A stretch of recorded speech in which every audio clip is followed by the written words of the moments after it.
Democrats' midterm messaging was clear. Voting for Republicans was a threat to democracy. But a recent New York Times Siena poll came out this week, flatly asked likely voters in key swing states who they want running the Senate. And likely voters in Nevada preferred a Republican-controlled Senate to Democrats, 48 to 44.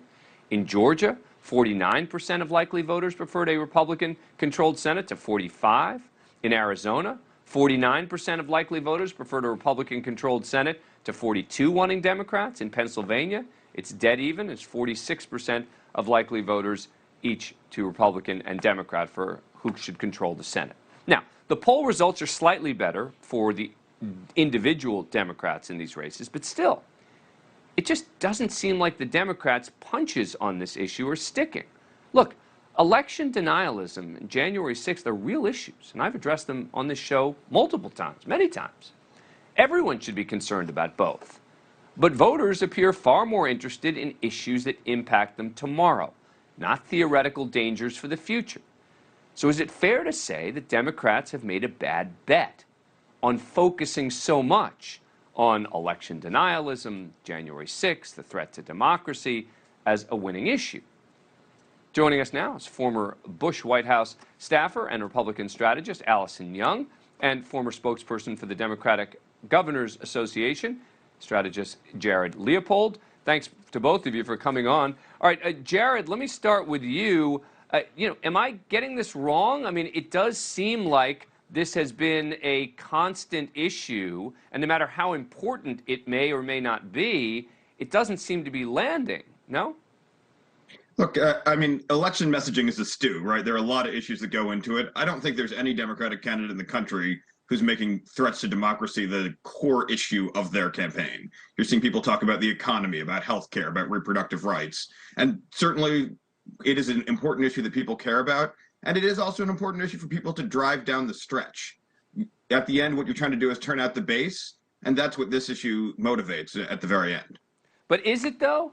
I mean, is it motivating the base? I guess that's my question, right? And again, I don't know. I'm just looking at the polls, right? And I'm seeing that increasingly Democrats are in peril.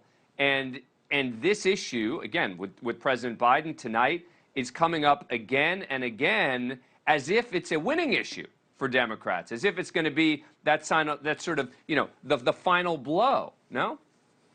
I mean, anytime you're the party in charge in a midterm election, you're going into countervailing wins, and it's easy to blame any one issue if you're getting pushed backwards.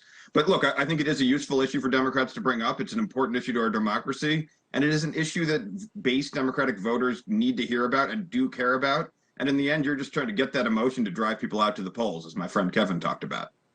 Alison Young, look, I think this is a really important issue, but it doesn't seem to be resonating that much.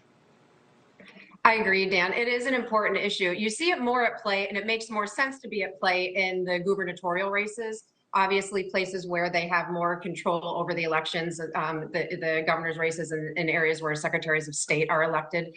So it's not necessarily as relevant in the, in the congressional races. But I will say the reason that this is the president's speech tonight is such a Hail Mary, and why I think you're right that this is such a losing issue for the Democrats is because they pretend to be in this leading this resurgence or this resistance, but resisting what? Democrats have the White House, they have Congress, they arguably have the liberal media and corporate America. What are we resisting? We're resisting Democrats taking over democracy and using the tools that they have to condescend and demean the average voter. It's not the Republicans that are talking about packing the court and changing the Supreme Court. This is Democrats doing it. That's why it's not landing, because it's hypocrisy. Is it that it's hypocrisy, though? I mean, when you're talking about it, there are no Democrats who are saying that they won't accept the 2022 election results, or that Donald Trump, actually won the 2020 election, right? That's all Republicans. But they're making this pivot. Some of them are talking about election deniers, but not so much anymore, because I do think that's kind of an issue that's really gone sleeper. I think it's at play in maybe a half a dozen races and all the races that are happening in the country. But they've made this pivot from going from election deniers to every Republican is a threat to democracy. Thank you for watching. Go to newsnationnow.com to find NewsNation on your cable provider. And don't forget to click the red subscribe button below to get more of NewsNation's fact-driven, unbiased coverage.